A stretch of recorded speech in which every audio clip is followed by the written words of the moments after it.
We have tagged tonight business meets government.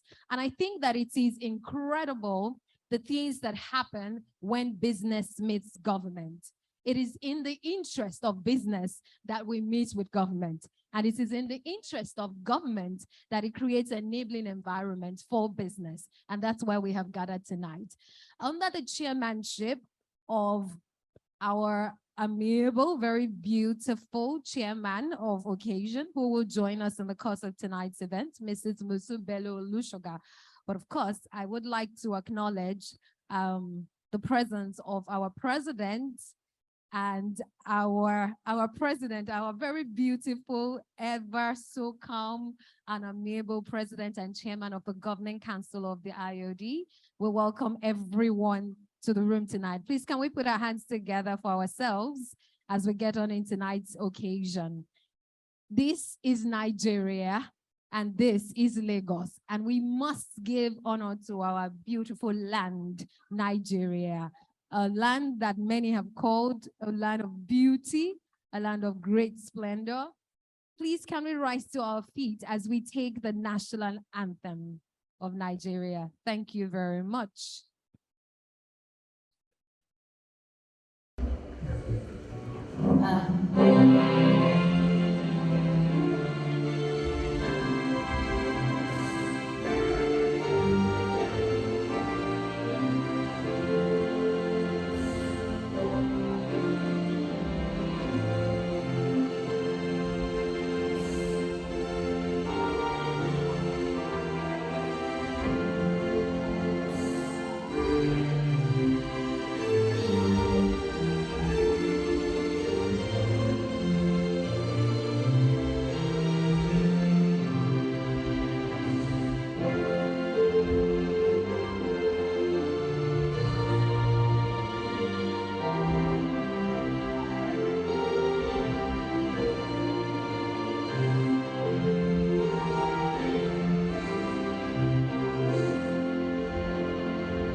Thank you very much.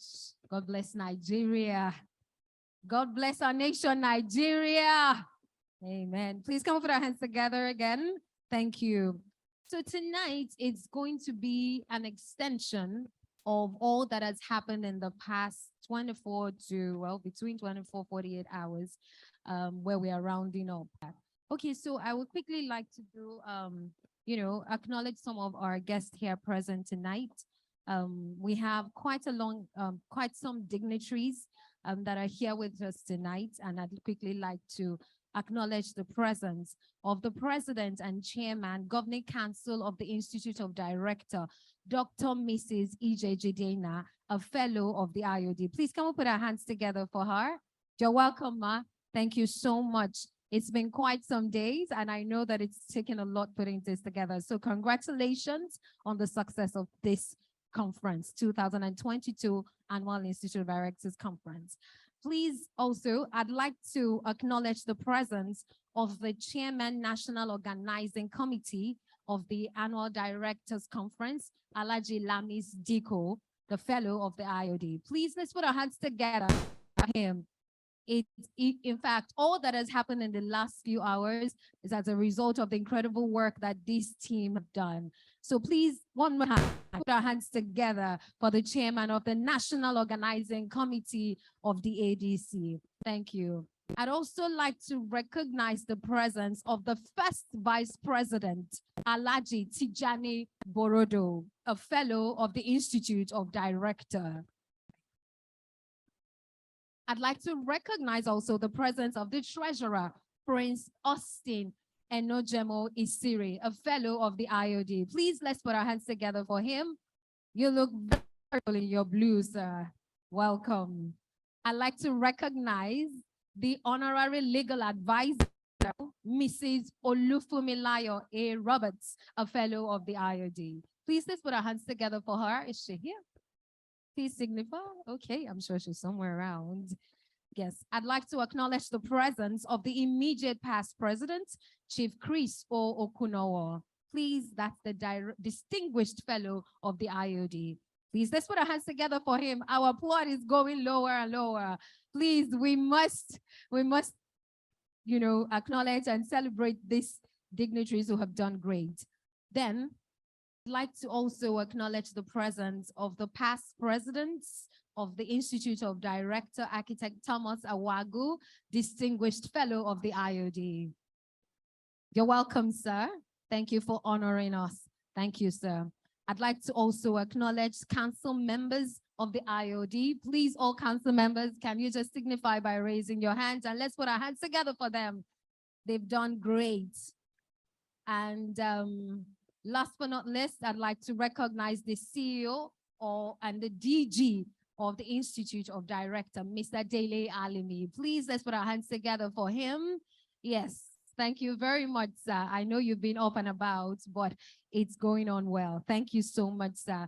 All other dignitaries will be recognized as we move on in the course of tonight's event. We have some of our dignitaries online who are joining us. This is a hybrid session, and it's been so in the last 24 hours. So we have our very distinguished guest speaker.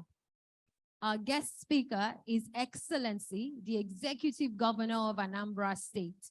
It's interesting to note that this is the only governor in Nigeria who has both been elected and appointed. Can we put our hands together for him? He was a one-time CBN governor, an appointment, and then successfully ran an election and won this in Anambra State. That is Professor Chukwuma Charles Soludo, CFR. Please, let's put our hands together for him. No other person is suited for the guest speech today because he sits as a member of the Presidential Economic Advisory Committee in Nigeria and is going to be delivering tonight's speech to us. Are we all excited to hear from him?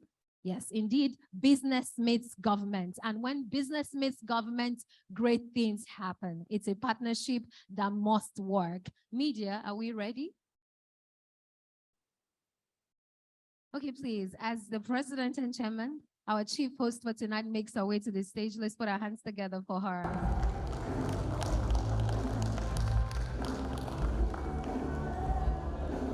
Good evening, distinguished ladies and gentlemen.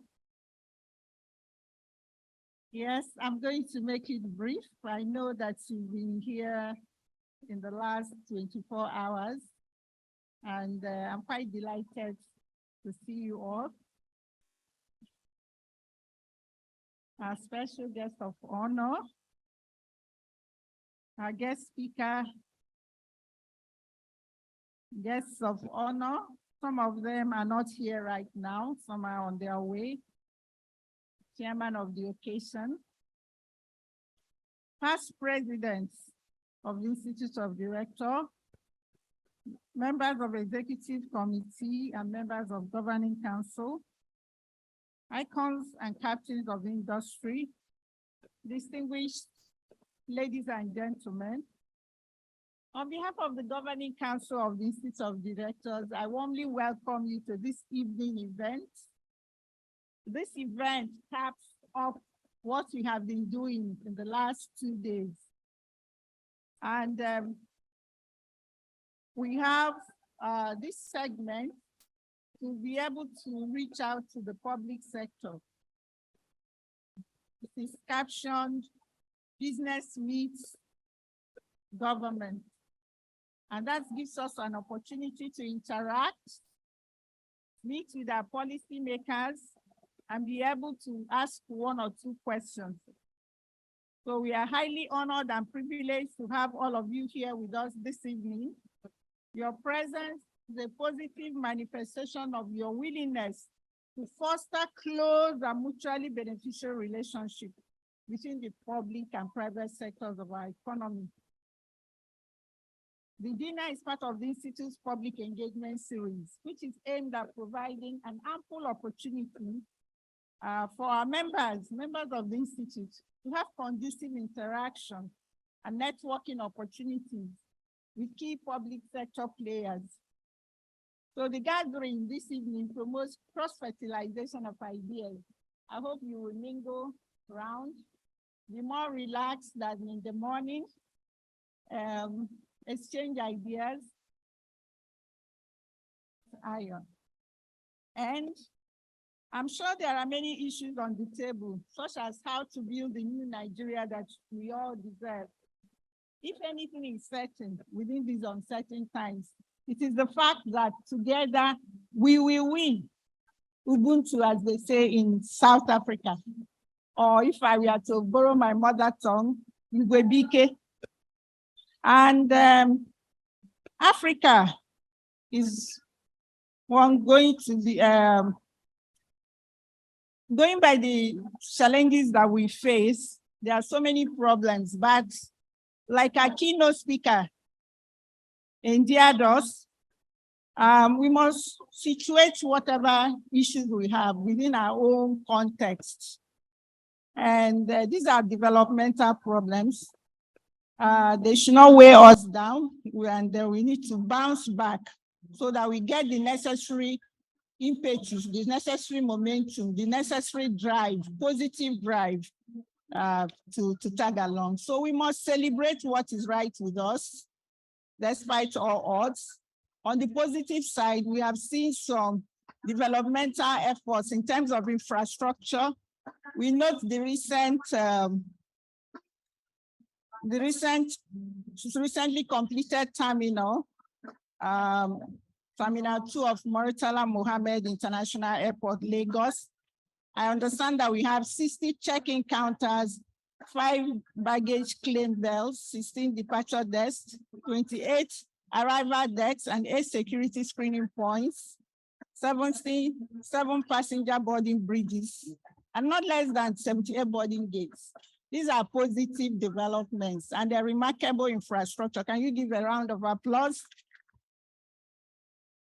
So while I congratulate you all for this achievement, I also want to thank our guest of honor today, Senator Hadi Sirika, Honorable Minister of Aviation, for this best-in-class masterpiece that has just been completed during his tenure. As stakeholders in the business community will agree with me that no private organization will thrive without great collaboration with the government, because government makes the policies. We have been trying to forge these relationships. We have understanding with the Financial Reporting Council, and we are going to, wherever there are clusters of business across Nigeria, whether it's in Kano, it's in Lagos, it's in Nnewi, or wherever, we have to develop specialized programs for them, for the SMEs, so they can thrive. I hope we can see the handshake with the different states. Ladies and gentlemen, on this note, I would like to hand over to our compere for the evening and say, sit down, relax, let down your hair, and enjoy the evening. Thank you. Thank you so much, Ma. Very clear directives. Sit back, relax, and enjoy the evening. That is what we should do tonight. Please, I'd like us to put our hands together again for the chairman and president of the Institute of Directors. Thank you very much. So whilst she was taking her speech, we had our very honorable and eminent chairman of today's occasion at the Business Meets Government dinner. She's the lead consultant and chief executive officer at the KRC Limited Knowledge Resource Center.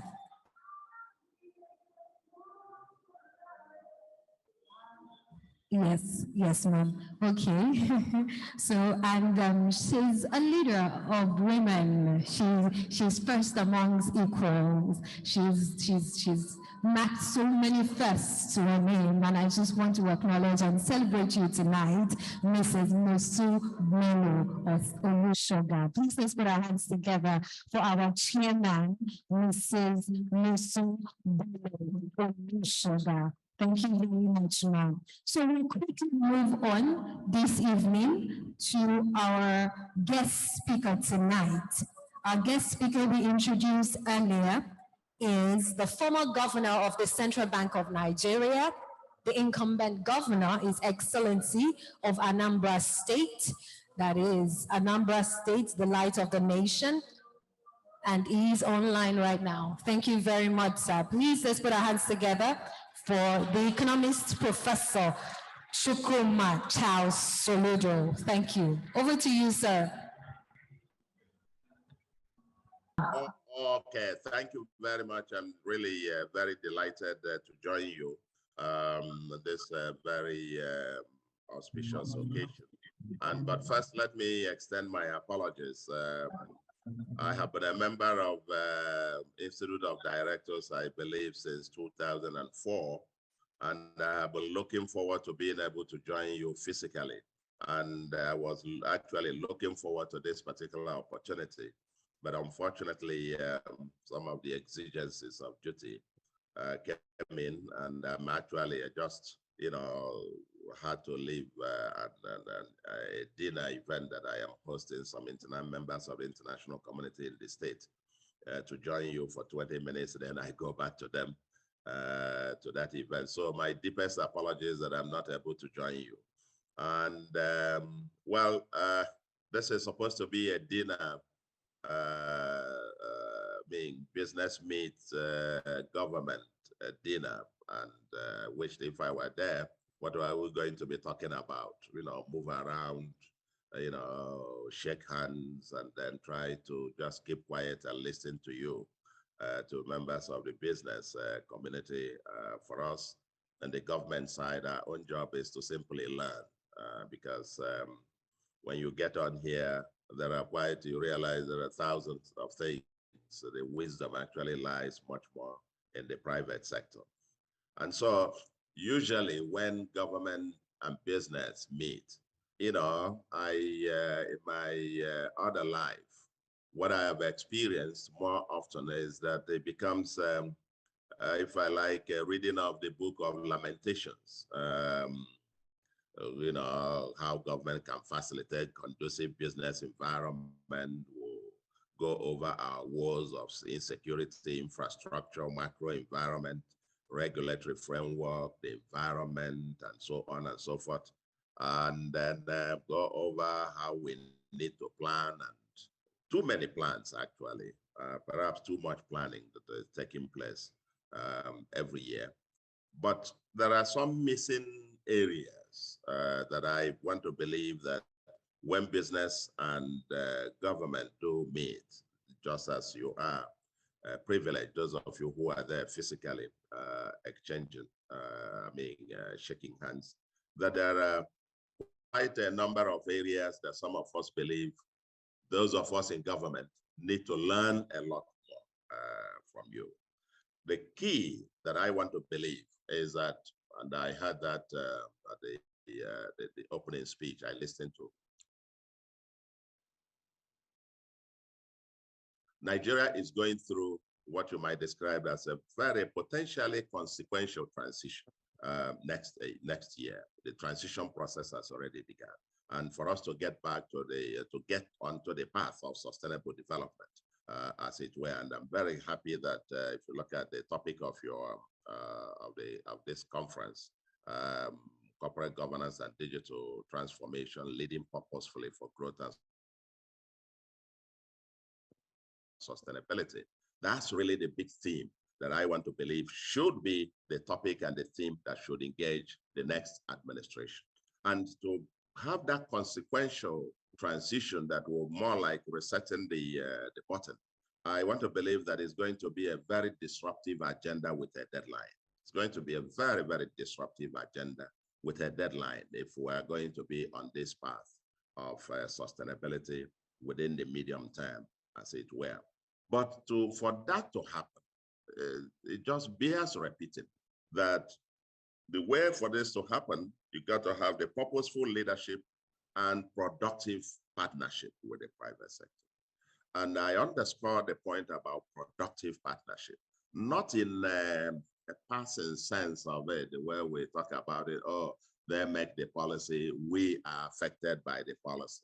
So we get to have these meetings of them versus us. where the private sector is pleading with the government to please give us enabling environment. I mean, that's so much abused term now.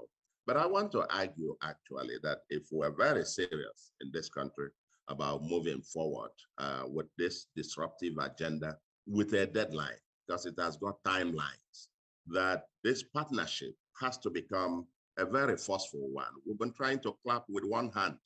Actually, the way I describe it is that instead of clapping with two hands to make a noise, what we've been doing is actually with one hand, the government in a rentier economy dominated by oil, trying to knock on our, if you like, ankle as it were. And the noise hasn't been quite loud.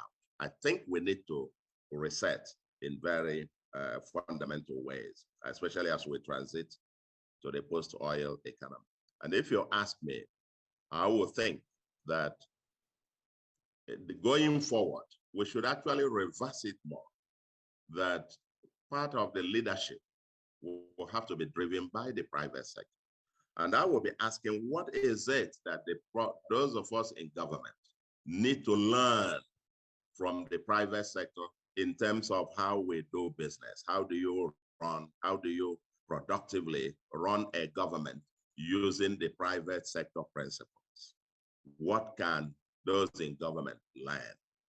How can we run government as business? Government as business. For me, it's been the missing link. It's been us versus them, but it needs to change. And I want to also identify some key areas I believe also that were missing in these conversations and the meet and great form. And that is emphasis on execution. Emphasis on execution, financing, and evaluation. You know, how do we adapt these private sector principles to public sector execution, for example? How do we adopt multi-year capital budgeting instead of the year by year as prescribed by the Constitution? Dear friends, if you look around the country, see, every year we prepare the medium-term expenditure framework. But we really rarely go back. In the next year, we prepare another one. I'm not sure many people take pains to look at the one that we prepared the previous year, vis-a-vis, and the projections we are making for next year.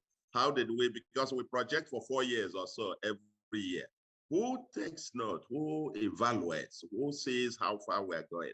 We keep making them. And that's why, for example, we have tens of billions of abandoned capital projects littered all over the country, sunk costs, as it were. And so getting back to this issue of execution, financing, evaluation, even the mechanisms of budgeting, especially capital budgeting, where you propose, for example, my favorite example is the Abuja Lokoja Road that has been on the board since 1999 or 2000. For 20-something years, we've been trying to build one road. 1 year, you appropriate 200 million for a project that is supposed to take 20-something billion. And then the 5 years, 10 years time, the project cost has become 5, 10 times over, and you appropriate 100 million the next year. There is something that I believe some of us now on the other side need to learn from you. So you'll be ready to teach us quite a lot more. Yes, then many of these meetings become, in my sense, platitudes of what's nice to have. The private sector will tell government, oh, if you fix infrastructure, produce a conducive environment, and they have become like cliches now. But what do they mean in specific terms? I think those of us in government will benefit more from you if you are rather much more specific on what these things mean. And when you tell us, oh, in Singapore, this and that, we would also benefit more if you get down to case studies, specific case studies. And I give you an illustration, taxation.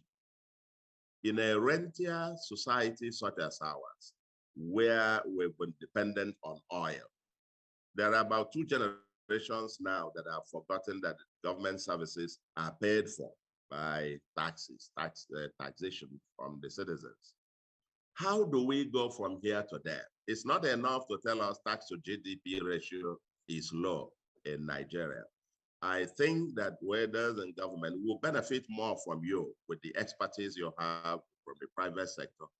Examples of countries or societies that are comparable to Nigeria as a rentier society and now have been able to move their tax to GDP ratio from less than 10% to 18%, 20%, 25%, as it were. How did they do it? And I think this question of how is a very critical factor question that I think I'm a student. I've gone back to class now, so I'm very would be more than delighted to learn from you a whole lot on this. Now, for example, and I also think in this new partnership, it won't be the one of begging. You take it.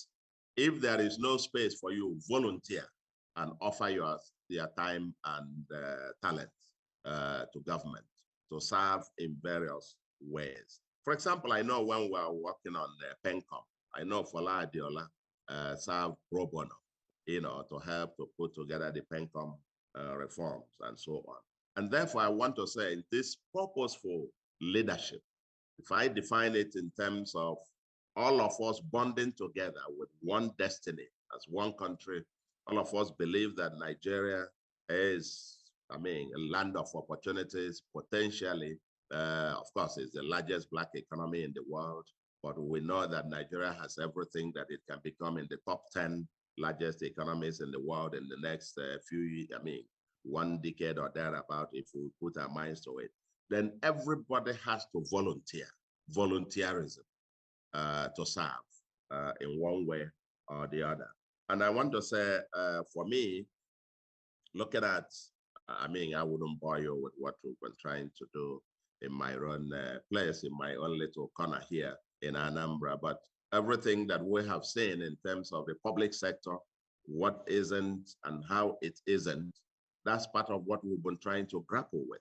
But we need all the help we can get from our private sector individuals, like I said, running government as business.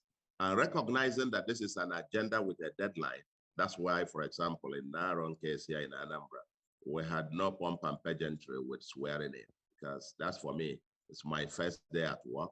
I always found it strange that on the first day at work, when people are sworn in, that's the day they have all the party and all the ceremonies. And I have never in the private sector, for example, seen anybody who has just been appointed the executive director of a company or organization. On the first day he shows up for work, he goes with all one dancing group to report to work on the first day, as the case may be. I've never seen that in the private sector. And in all my life, walking around the world, consulting international organizations and so on, I never seen anybody report for work on the first day with the dancing troops and all the kind of things. So I made it a point of it that this is an agenda with a deadline. I don't have a 1 minute to waste. And on the first day, once I took the oath of office just in front of the governor's office, I went into the office and started to work. And I put in 8 hours and 45 minutes on the first day, and have kept on that kind of trajectory, even 12 or more hours every day. I think we really, 24 hours are not enough.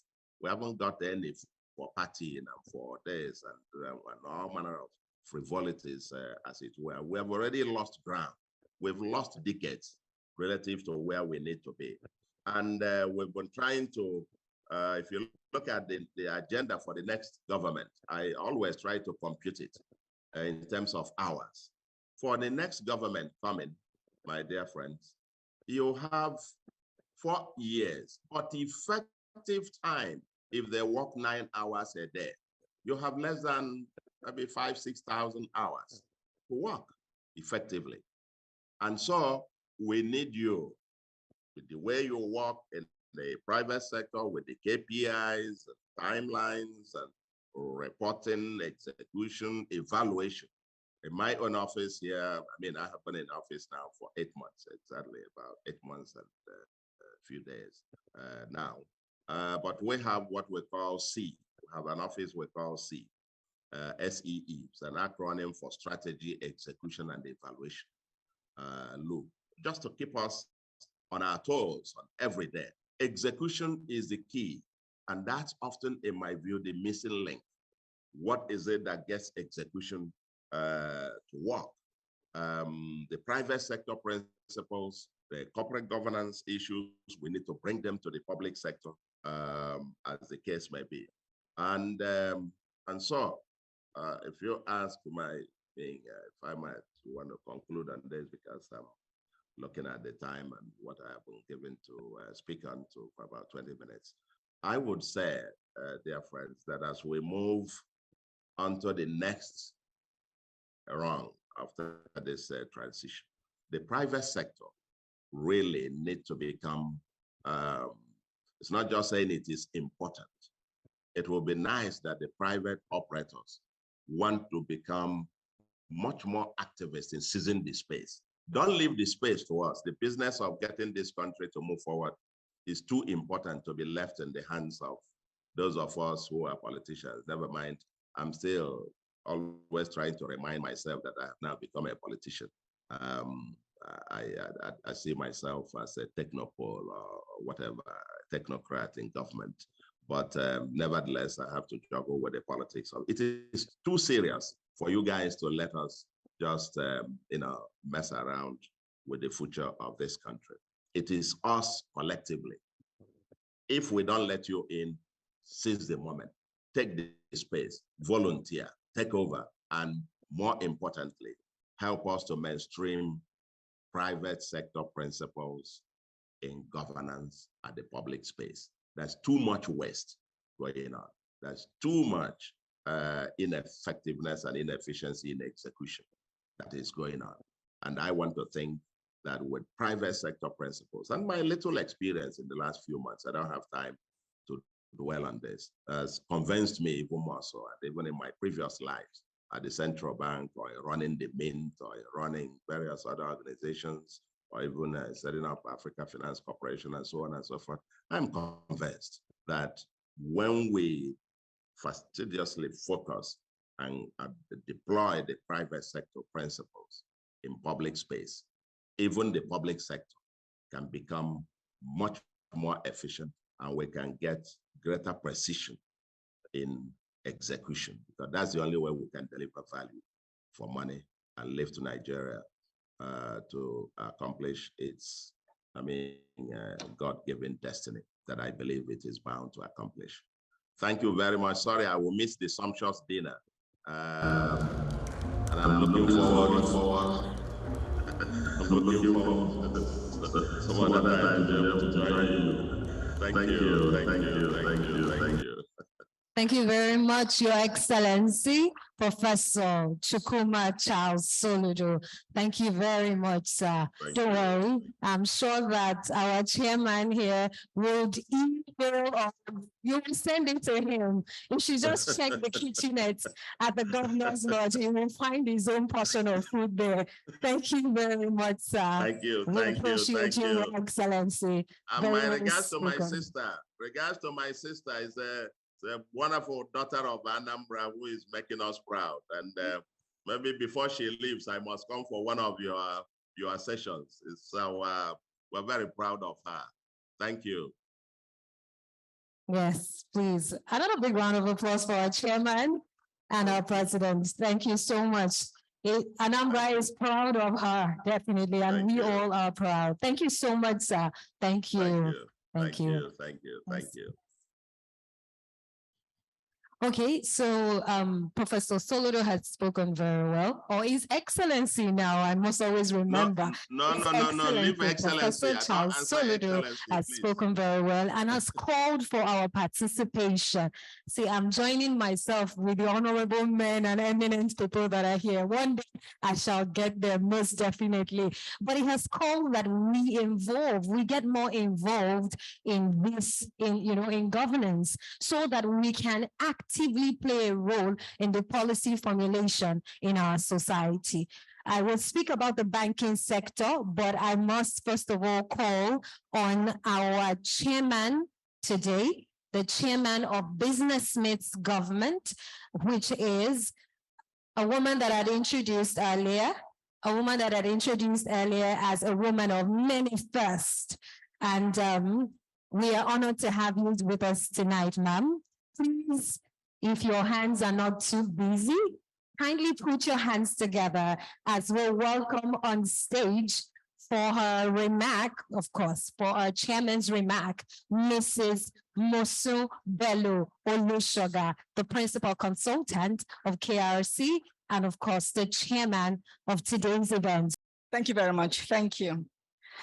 I usually have a problem with podiums, so because you can hardly see me. So I have a tendency of staying by the side. So if I sit by the side, it's fine. It's intentional so that you can see me. And please tell His Excellency that since he joined us virtually, we'll send his dinner virtually so he can have dinner on us. I want to say a big thank you for His Excellency joining us, because we know the work that he does is not easy. And for him to create the time, it just shows that he has a lot of respect for IoD. On that note, I pay my respects to my very beautiful sister, the president of IoD, Dr. Ije Jidinman, the distinguished members of IoD, ladies and gentlemen, you are all looking very, very beautiful. I see that there are a lot of activities going on, but we'll have our own good time here. So it is my pleasure to welcome you all to the celebration dinner of the 2022 Annual Directors Conference of the Institute of Directors, Nigeria. We are privileged today to have notable policymakers and business leaders amongst us. Their presence here assures us that the discussions from this conference will be spread beyond the confines of the conference attendees. We are privileged to have Ms. Amina Mohammed, the Deputy Secretary General of United Nations, as our keynote speaker yesterday. And she was gracious enough to attend physically. And because most of the time she attends all these speaking engagements virtually. So it just shows the kind of value she places on IoD. We're also very grateful for His Excellency sending a representative in the person of the Attorney General to the conference yesterday. Again, this shows the value that IoD is being held. And the leadership structure, the way we are contributing to the leadership structure of the nation is invaluable. This year's conference, themed Corporate Governance and Digital Transformation, Leading Purposefully Through Growth and Sustainability, has been a rewarding time, sharing ideas, pushing boundaries, exploring new territories, and most of all, making new and invaluable connections. After the 2020 lockdown from COVID-19, from the COVID-19 pandemic, it is refreshing to be out again. I haven't gone out in about 3-4 years. And it's, once in a while, it's good to be out. And we're all out with our face masks, but we still need to be careful anyway. So it's good to be out and interacting with one another. My mission here is very simple. It's to encourage us all to explore and mine the connections we have made and will make tonight. Many institutions push governance and strategy. Many have excellent world-class policies to aid their transformation. However, when we measure the pace and quality of implementation of these strategies arising from policies in the Nigerian business environment, there is still a huge gap. And I liked what His Excellency said. He said it's about strategy, but he's focusing more on execution. Our problem in Nigeria is not about strategy, it's not about plans, it's about execution and monitoring the execution. So I like his approach to governance. Until we find ways to quickly implement the strategies we develop at conferences like this and internal meetings, our vision for corporate growth and sustainability will remain just that, a vision. After the COVID-19 pandemic and the subsequent global lockdown, we have learned that the future requires resilience and digitization. Organizations that came out seemingly unscathed from the pandemic were those who displayed digital resilience. At all levels of society, we now agree that digital technology adds value. The changes forced on us during the pandemic attests to the importance of technology and a quick response to crises in very complex conditions. Broadly speaking, board members must have a clear understanding of the consequences of digital transformation of the company, industry, and society. To ensure that they have adequate capabilities, companies must participate in digital transformation initiatives preemptively. Beyond the board level, we must also focus on implementing transformative policies. I remember the dexterity which companies such as Zoom quickly put tech resources in place so that work could continue from home when commuting to work became rather impossible. They were resilient, armed with tenacious will to deliver their products. And I sometimes wonder how they were able to respond so quickly in such an unprecedented manner, and so promptly, resourcefully, and with affordable products. The environment in which we do business will continue to change. Our future will deliver more challenges. From our recent past, we must learn to be resilient and engage in dynamism of technology to help us build resourceful and sustainable organizations. This mix of resilience and dexterity in technology must be represented in our board compositions. Whether public or private, the construct of our members, the construct of the members of boards must have the right knowledge, structures, and culture that help guide companies through dynamic business climate and help them make the best of the new opportunities that are available. It is needful tonight, and I dare say in future conferences, that we seek to mine the wealth of human resources in this room. Every connection is important in helping us find the required mix of boards of organizations we work with. Challenges will come, markets are becoming more complex, and human resources are dwindling locally. And now it's not about people jackpotting, especially the young people. Actually, foreign bodies are coming to pick the best out of our young people. So we must ensure that we have an environment for them not to just survive, but to thrive.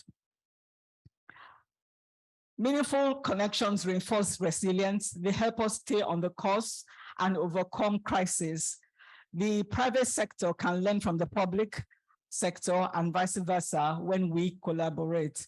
So I hope you maximize the time spent here tonight and find it richly rewarding. Once again, I welcome you all to this special business dinner of the 2022 Directors Conference. I thank you for your attention, and I'm saying have a swell time. Enjoy.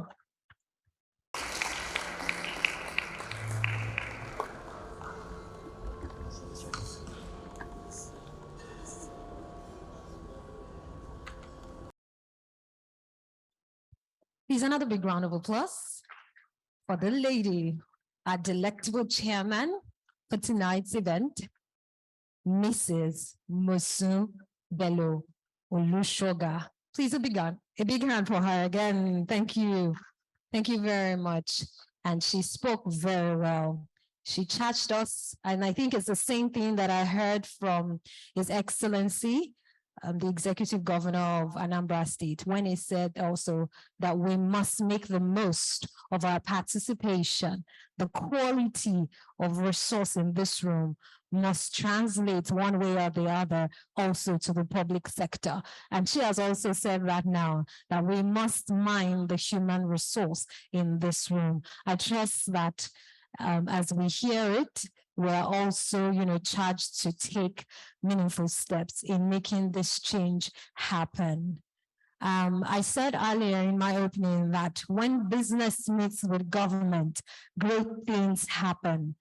Business and government is a partnership that must work, because business requires governments to provide the enabling environment, and then government requires business to create the jobs, to create the opportunity.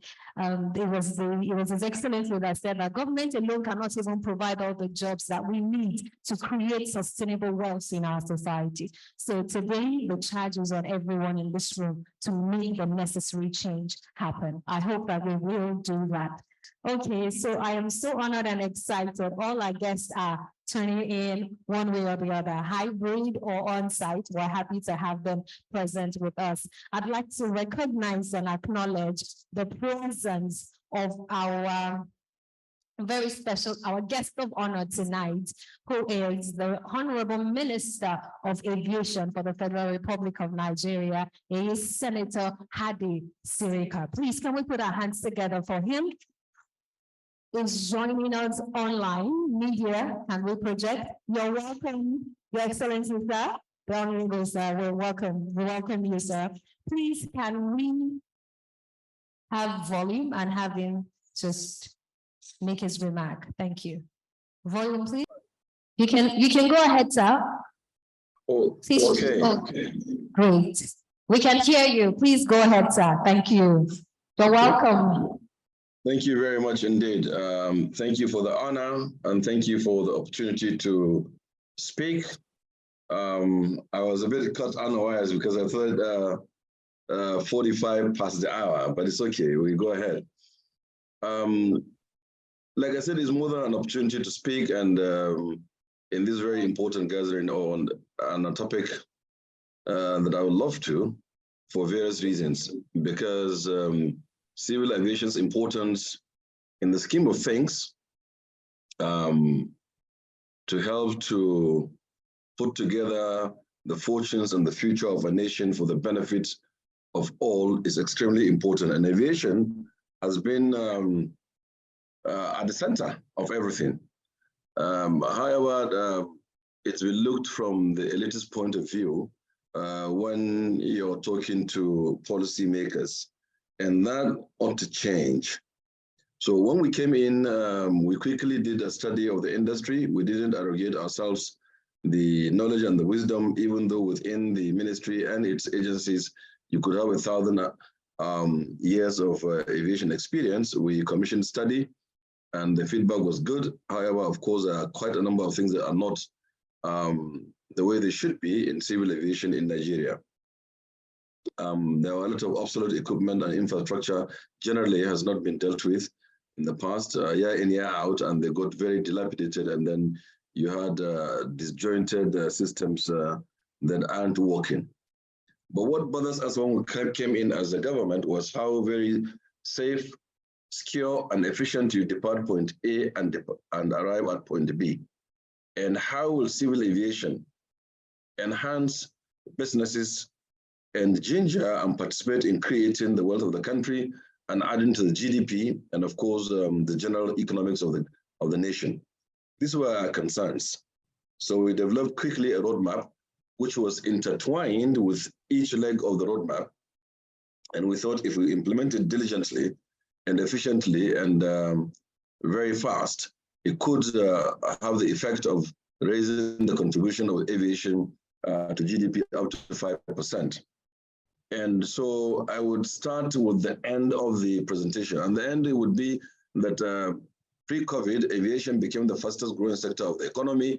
This is something that you know. And even with COVID, it is the third fastest growing sector, where the airports are doubled, airlines are doubled, number of passengers are tripled, and so on and so forth. So it was growing and is still growing.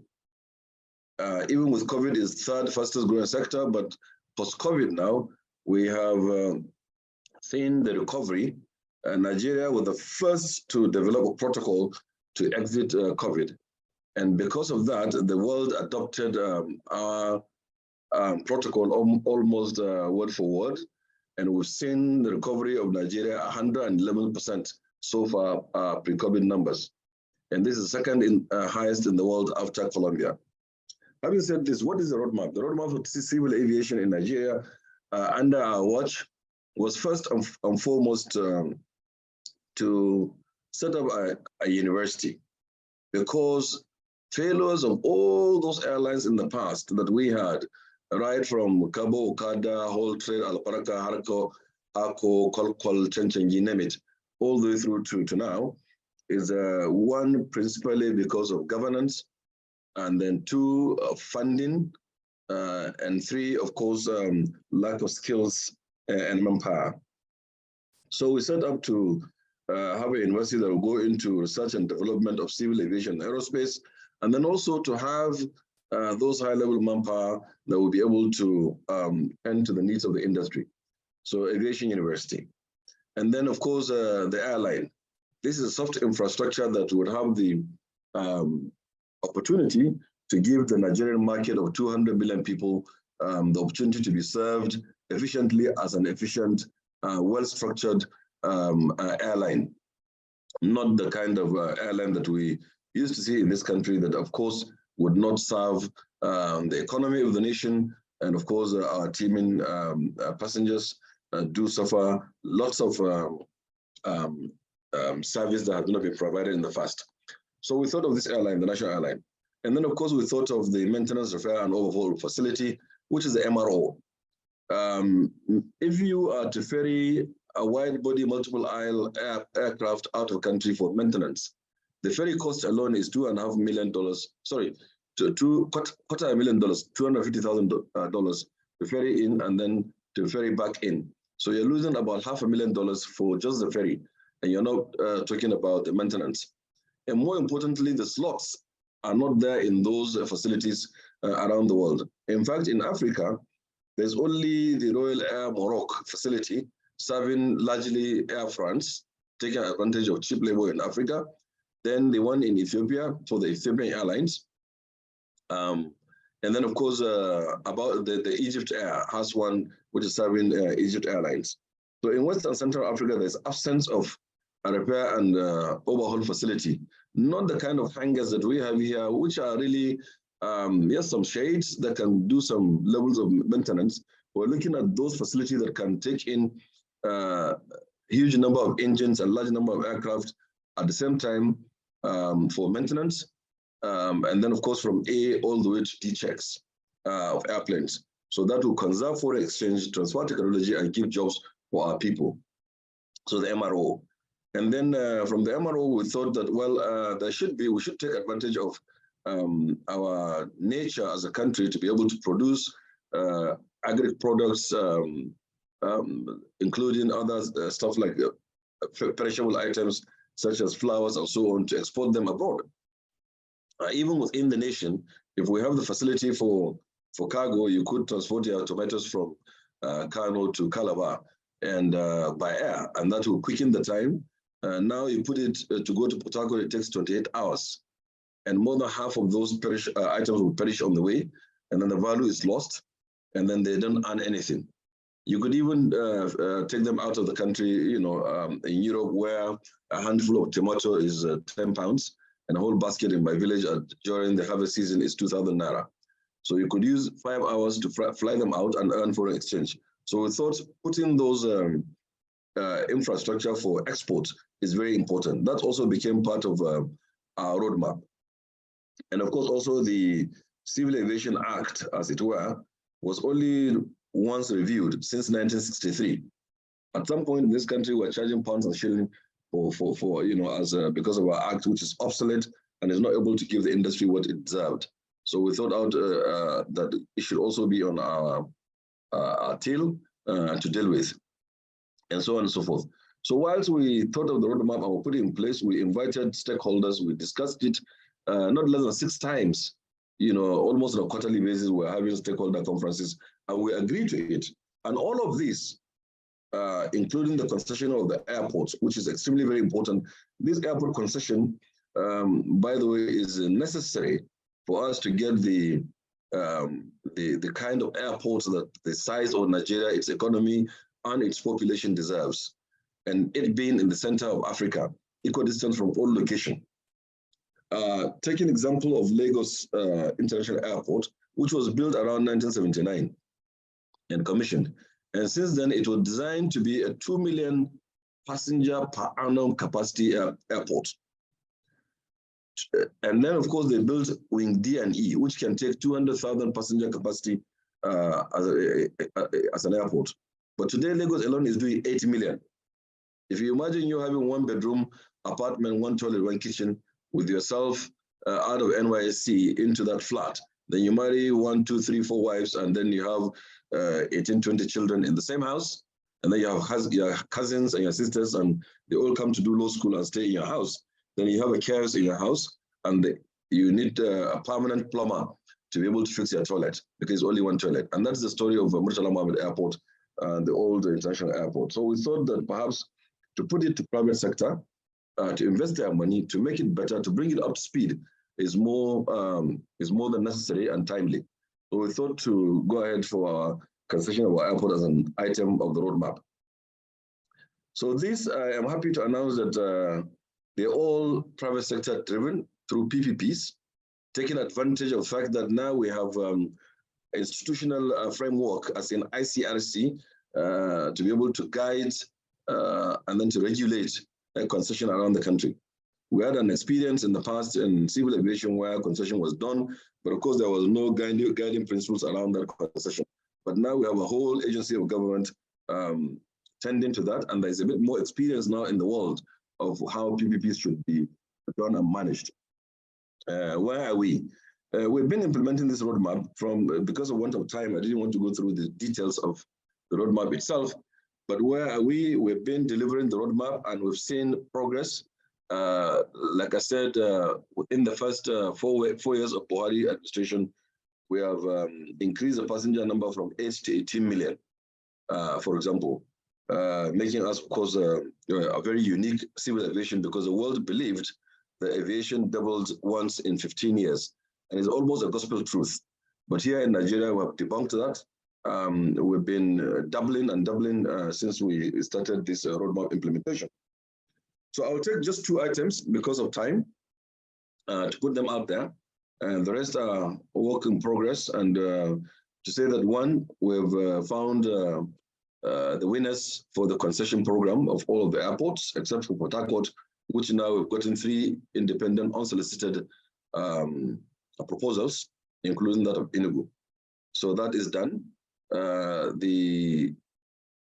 The law or the act has been signed by Mr. President, which is also a tick item for us. And then, of course, the cargo, we've finished that of Abuja and Kano, and Lagos almost done, and so on and so forth. So that's also a tick item for us. Then the national airline, which a lot of people have been talking about in recent, we found ourselves as sports on the press table of discuss lately. But there's a huge misconception about this initiative, which I would like to spend a minute to discuss and to put you through to where we are and what we're doing. So first, there is an airline, or there is a company known Nigeria Air Limited, which is known to Nigerian laws. It's a legal entity like any other, like Max Air, like any other one, or Air Peace. And that company has been set up with its headquarters in Abuja, with shareholding, with everything. And in our efforts to go through the PPP to establish all of our projects and programs, so we, of course, advertised. And before the advertisement, to invite entrepreneurs and airlines and other entities, including individuals, to submit pre-qualification documents. Prior to that, we held stakeholder conferences where we advised every stakeholder in the industry that is interested, voluntarily interested to participate in this endeavor, because we believe that with the coming of the single African air transport market, Nigeria deserves a very strong, viable carrier to take advantage of it. Because all of this was started by Nigeria when we had Nigeria Airways as the dominant carrier within the region. And we promoted the Yamoussoukro decision and declaration to open the skies, to be able to access Africa, intra-African travels and trade in the spirit of the AU Agenda 2063 of integration. It's a common knowledge that to go to Niamey, for example, if you're not in a private jet, you have to go to Paris to come back to Niamey, or you take a sky and spend a day and a half trying to go to Banjul or trying to go to Niamey. So this is an important item which was being promoted at that time by Nigeria, because we had Nigeria Airways. Now we don't have it. So if something comes in, certainly Nigeria is going to lag behind until we are able to build the capacity to have an airline that's capable to take advantage of that and then break in or rake in all of the benefits into Nigeria. So we received pre-qualification documents from a lot of companies, a lot of interests. We advertised in national dailies and economists and so on. We held stakeholder conferences. I personally had been to all of the, except Overland, but most of the airlines in the country to discuss, to ask them to come a partner. They could keep their airline, and a Max Air could keep its own Max Air, but come and partner in a well-structured airline that is not a one-man run airline, and to be able to take advantage of the market that's here, the potentials. Yeah, unbelievable to give the service. So we received pre-qualification documents. We went in, we did all things supervised by the ICRC, and eventually, at the close of the receiving of the tenders, we had Ethiopian Airlines emerged as an airline. So a couple of them came, they came late, some 20 minutes later, some 30 minutes later, but of course it's been ruled. But personally, and this is my personal view as Hadi Sirika, not as a minister, I am excited that there's a lot of interest. But perhaps maybe in my own thinking, I think that having Ethiopian Airlines as a partner is not really totally a bad deal. And here is why.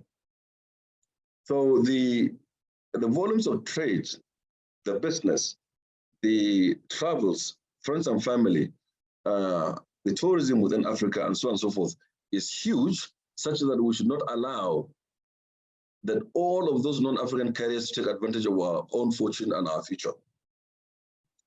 About 92% of all airlines doing business in Africa are non-Africans.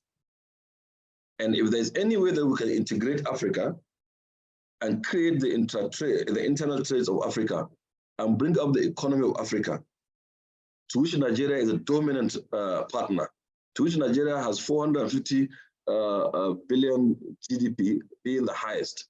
And the only way is to partner with a very strong carrier that is an African carrier. Ethiopia is the second largest country in Africa, while Nigeria is the biggest. So connecting those two populations is very significant in civil aviation, and of course will open up the entire world to us. Them themselves, Ethiopian, being part of this an alliance that is a worldwide alliance. We have the One World, we have the Star Alliance, we have the Sky Team. Ethiopian being part of the Star Alliance, I think would give us an opportunity to launch to the world and connect Africa. We are God-given, we have God-given geography that supports civil aviation, which is Nigeria being at the center and being almost at sea level to improve performance of aircraft and reduce costs, and then of course have the opportunity to connect to the world. So Ethiopian Airlines, by the way, are the only airlines with Qatar in the whole world that declared profit during COVID. And in 2021, end of 2021, they posted a profit of $1 billion. It's only Qatar that posted that kind of profit. And theirs, of course, is verifiable through the, through all of the instruments of verification that indeed they have posted $1 billion profit. So we thought they're a very strong airline. They're long past the 150 airplane mark for a very long time, and they're receiving almost bi-weekly a new airplane into their fleet. So we thought perhaps technically having them to invest in this airline is a good thing that will happen to us and would easily take us into the world of aviation seamlessly. All those approvals from the European countries and those from the States and the rest of it would happen much faster, and then we'll connect the market together. Whether you like it or not, at some point, if you are a very strong airline, you must code-share, you must interline, you must cooperate, you must come together in any which way. If you are British Airways, you must have partners like Qatar and the rest of them to create a very strong partnership in such a way that you take advantage of the market. So having to partner with the Ethiopian Airlines is everything good and nothing bad about it. And I thought that perhaps it's been misunderstood. And the shareholder structure is such that there is a 5% government, even though we don't believe that government should have business in business. But we thought that for it to have the sovereign shoulder to lean upon, and for people to take us more seriously out of this, out there in the world, we do need that sovereign shoulder, which we limited to 5% and below, and with no step-in rights. No step-in rights. Government will not have a step-in right in the airline, and of course, they are not going to have any management control of any kind whatsoever, or any board membership or anything of that kind. It's going to be totally private sector. And that was why we kept going to these Nigerian airlines, Air Peace in particular, Max Air, Azman, name them, all of them, to invite them to come and partner in this airline, put their own money, put their own people, let them come and build this airline together, to which, of course, none of them thought or saw the wisdom in it, and they did it. And up to the last minute, I've personally been to each and every one of them, not once, not twice, not 3 times, personally to invite them to come and partner into this airline. So the airline is happening by the grace of God, and Nigerian people are going to be provided. Look, let me digress and say to you that whilst I was a member of the House of Reps some 20 years ago, I invited, as deputy chairman of the Committee of Aviation, I invited the country manager of British Airways, and I asked him in the committee that why is it that the ticket from Abuja to London is more expensive than the ticket from Accra to London, and Accra is farther. And he looked at me straight in my face and said, well, because Nigerians can afford. I found it very offensive. I didn't like it. I walked him out of the meeting, but walking him out of the meeting didn't solve the situation. It was a hard fact that he told me, and we had no option. There is no option. So because there is no option, Nigerians are being taken advantage of, and we're paying out our nostrils. And the market is ours. We do need them, but they need our market more. They need our 200 million mobile people. Nigeria was 200 million population. With West Africa, 400 million, we put to Central Africa and around, we are 600 million people market. It's equal to continental Europe in population, twice US. And we think that, and the market is that people pay.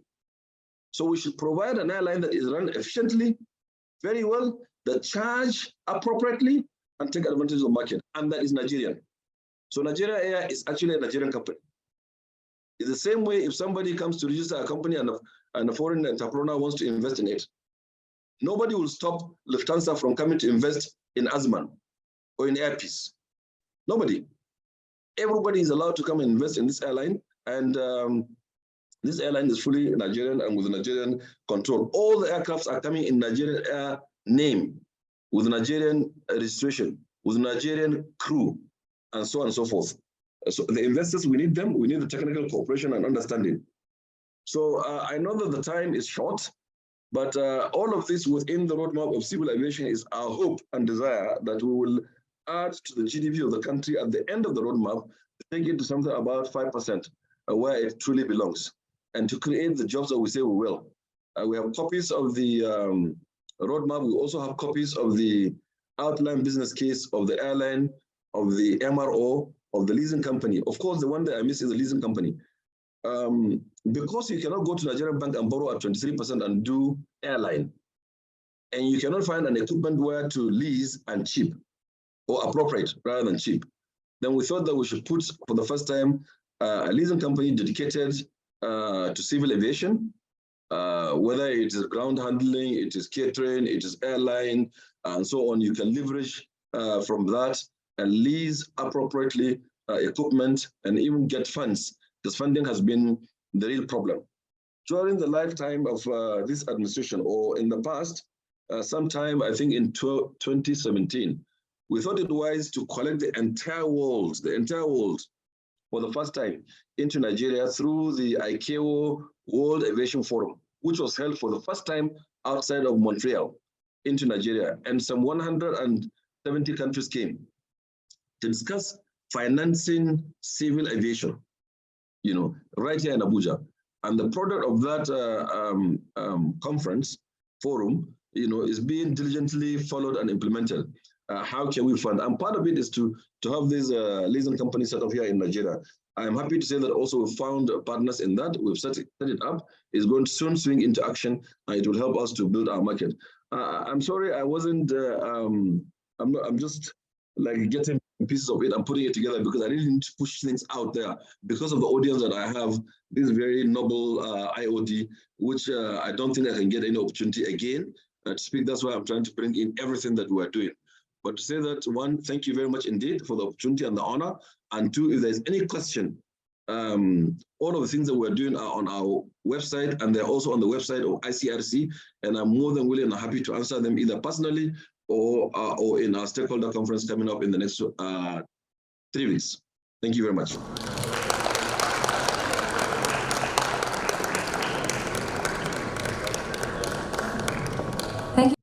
Thank you very much, Your Excellency, the Honorable Minister of Aviation.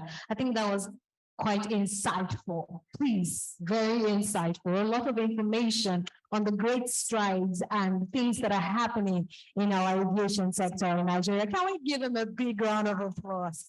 At least, as long as the time that we're taking delivering that. Please, thank you very much, sir. And we must commend you for the incredible work that you're doing. And we really look forward to seeing, all of these initiatives come to pass. We are confident that Nigeria Air, we will see, and it will deliver incredible impact to our GDP as a nation. Thank you very much, and congratulations on your great works, Your Excellency, sir. Thank you. Please let's give him a big round of applause. Thank you for gracing tonight. So we see again that there's so much to extract when business and governments come together, and this is evidently one of that. We would like to proceed in tonight's event as we quickly move on to the induction ceremony that must happen tonight. That's one of the highlights of tonight's event, which is themed or tagged Business Meets Government. So I'd very well like to invite the first Vice President, Alhaji Tijani Borodo, to please come up stage as we commence the induction ceremony. And then media, do we have the inductees, some of those that are joining online? Do we have them? Can we confirm that we have them online, please? Good evening, distinguished ladies and gentlemen. As the compere has said that one of the items that we want to attend to here, we do the induction of members who have joined the Institute. We have about 39 of them, but they're all online. So my responsibility here is that I will administer the affirmation to them. And then after that, the DG will come and speak to, Madam President will come and welcome them into the Institute. And then thereafter, we can go ahead with other aspects of the physical dinner we have here. So, ladies and gentlemen, are you listening to me? The inductees? I believe so. Each one of you has a copy of the affirmation. And how we are going to do is that I will start and you repeat after me. So can we go on? 1, 2, 3. I, you mention your name. Affirm that. Affirm that. I will adhere to the rules, regulations, and bylaws of IoD Nigeria at all times. I will adhere to the rules and regulation of IoD at all times. I will at all times maintain a high level of integrity, ethical standards, professionalism, and enterprise. At all times. I will at all times maintain a high level of integrity, ethical standards, professionalism, and enterprise. I will strive to enhance the principles of good corporate governance in all my dealings. I will strive to enhance the principle of good corporate governance in all my dealings. I will not do anything that will bring the name of the institute into disrepute. I will not do anything that will bring the name of the institute into disrepute. I have not been found guilty of any criminal act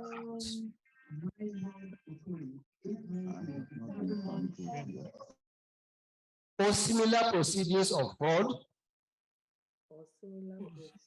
market manipulation, fraudulent misrepresentation, insider trading, or other similar offense and any crime whatsoever described by law.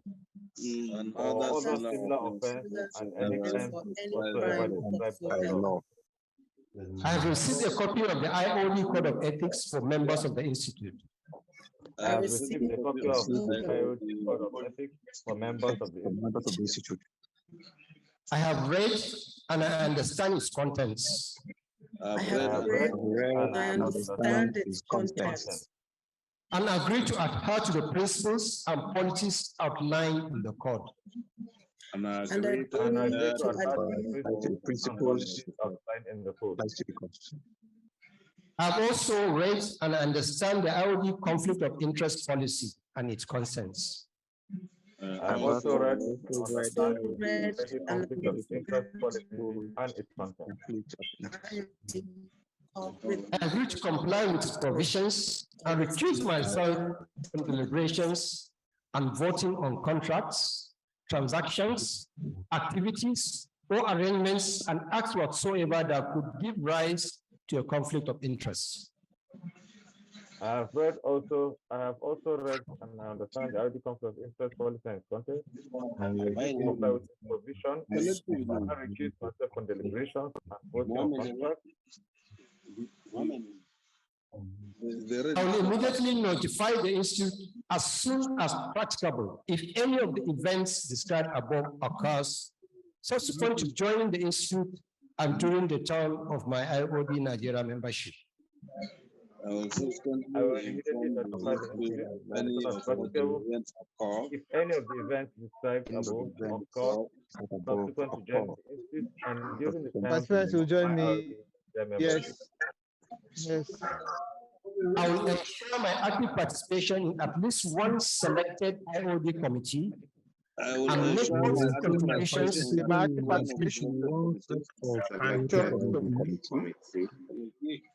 positive contributions to further the development of the institute. And make positive contributions to the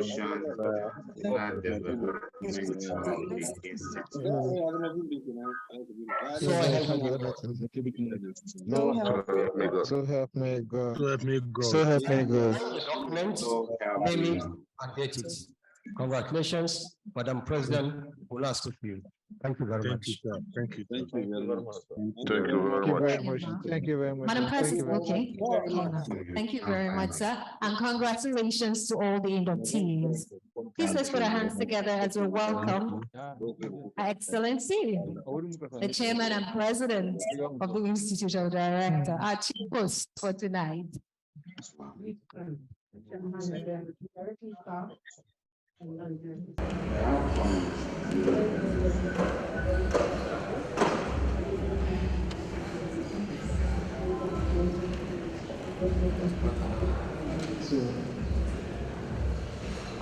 Distinguished ladies and gentlemen, all protocol observed, I think it's a great historical factor that we are bringing on board members of the National Institute for Policy and Strategic Studies.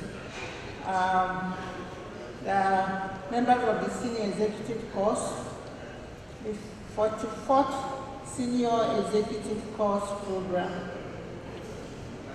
So can you give them a round of applause?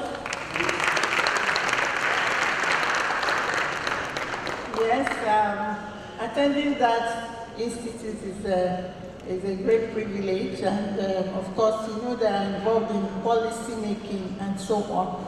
So I think it's a great day for IoD, for attracting our policymakers, so that the handshake between the private sector and public sector would have been, you know, solidified. And like we always say, it's not just about the knowledge, about policy making. It's not just about the skills we have acquired. It's also about the ethics. It's about ethical leadership. And we believe that having gone through that program, and also having gone through the program of IoD, we'll come out to be the champions of new Nigeria, the Nigeria we will all like to see. Thank you very much. Congratulations. Thank you very much, Ma. Thank you very much. So congratulations to all the inductees. Thank you. And I'd like to quickly invite on stage just to Thank you. Thank you very much, Ma. Thank you very much, Ma. Okay. That's quite a stamp, you know, like, you know, when you're the president, you get to do that. Please, let's give our big round of applause again. Okay, I'd like to welcome on stage for their beautiful performance. They say music is the food for the soul. I'd like to call on stage for a beautiful performance today, choral presentation. Their name is The David I Know Vocal Ensemble. Please let's put our hands together as we welcome this beautiful group of people. Thank you.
in the song, Thanking God.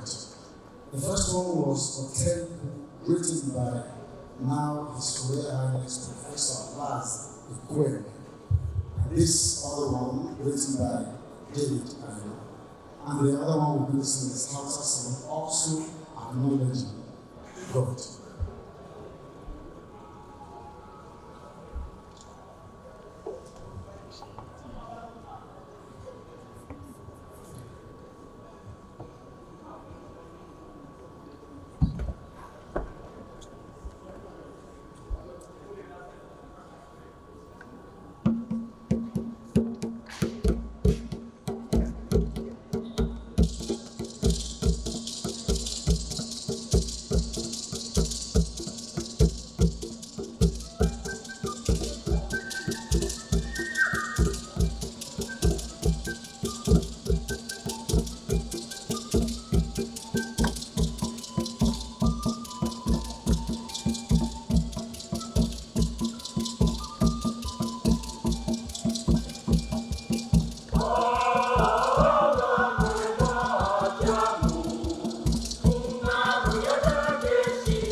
the day. Let's put our hands together for them. The David Ainong vocal ensemble. I thought for one, I heard them say Abinchi. I served in the north and I know that Abinchi means food. At least if I did not take anything out of the north, at least I know that Abinchi is food. And that is where we are now. It's item 7 on our agenda. Distinguished ladies and gentlemen, distinguished ladies and gentlemen, yes, dinner is served and our very beautiful ushers will assist you, with your journey to the buffet table. But before that, I'd like to quickly acknowledge the presence of the immediate past president, of the Institute of Director, the immediate past president of the Institute of Director, that is Chief Okunowo. Please let's put our hands together for him. Distinguished fellow of the Institute of Director, you're welcome, sir, and your green is greening. Thank you. Please, dinner is served. Kindly, please. And then welcome an amazing expert band as it thrills us to beautiful music. Thank you. Whilst dinner goes on.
together for the very effective expert band. Thank you so much. The music will continue right after the vote of thanks. Thank you so much, distinguished guests, eminent personalities here tonight.